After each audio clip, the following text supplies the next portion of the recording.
Yo, it's Al. Welcome to The Outer Gamer, a monthly, satirical look at gaming news and stories.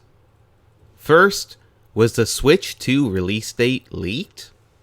Normally, I don't cover rumors, but remember Game Shark? Odds are you don't, but now they're operating under the new and dumber name AI Shark. A Game Shark allowed you to edit certain things in your game. For example, you could have unlimited lives, extra ammo, or give yourself items you aren't supposed to get until later in the game. So in short, it's a cheat device.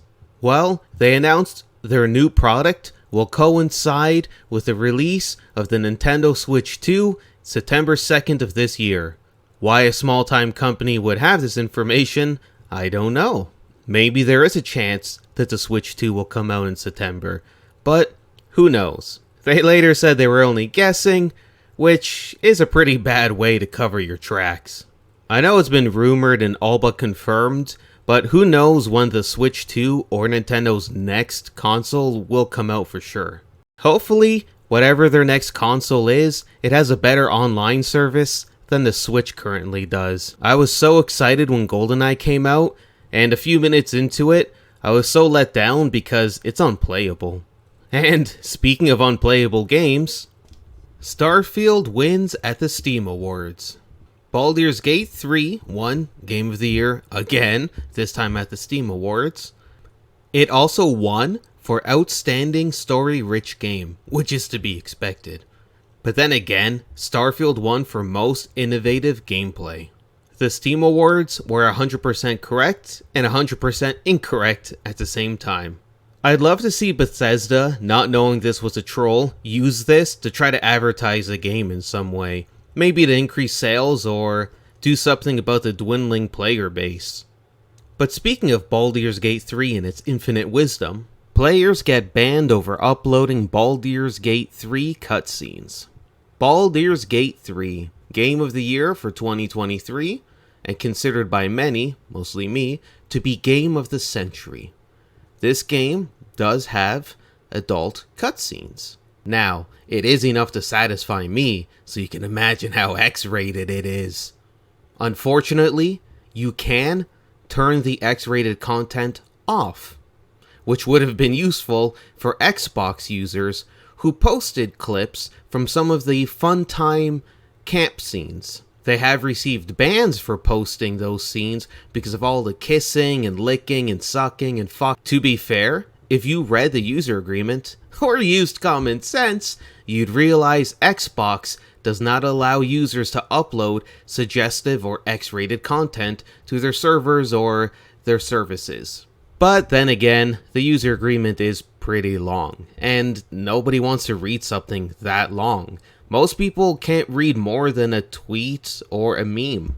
So I think going forward, all sort of user agreements, license agreements, stuff like that should just be presented as a meme or social media content.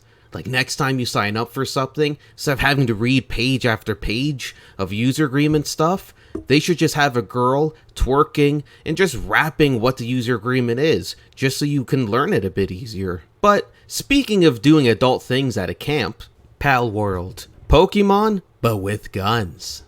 Palworld has taken the world by storm. Odds are you've probably heard of it by now, and if you haven't, it's Pokemon, but with guns. We actually do have a word for that, and it's called hunting. In Palworld, you build bases, shoot things, and capture pals. This game's equivalent of Pokemon. You can make them fight each other, or use their abilities to do other things. Or you could just beat it to death if you want. In fact, you can treat pals like Vince McMahon treats women. Now, full disclosure, I actually have not played Palworld. Unlike you psychopaths, I never played Pokemon and thought to myself, hey, why don't I get a gun and shoot every living thing I can see? So, back in the day, I was a Pokegirl in a Pokeworld. Life in Plastic, it's fantastic. I did play Pokemon Red, Fire Red, as well as Gold and Silver, and then I stopped playing Pokemon games because I grew the up. A couple years ago though, I did play Pokemon Sword, and I actually completed the Pokédex. And after all these years, Pokemon games haven't really grown or changed. When I think about other gaming series or franchises, all the ones that immediately come to mind have evolved or innovated way more than Pokemon. Palworld is basically violent Pokemon with base building, which is more innovation than Game Freak has done in the last 20 or 30 years. The Pokemon Company is going to investigate Palworld, looking to see if there's any legal actions they can take. They recently stated this statement. We have received many inquiries regarding another company's game released in January 2024. We have not granted any permission for the use of Pokemon intellectual property or assets in that game. We intend to investigate and take appropriate measures to address any acts that infringe on intellectual property rights related to the Pokemon. We will continue to cherish and nurture each and every Pokemon and its world, and work to bring the world together through Pokemon in the future. IGN then rated the statement a 7.7. Well, the gameplay is similar. You catch monsters and you fight other monsters.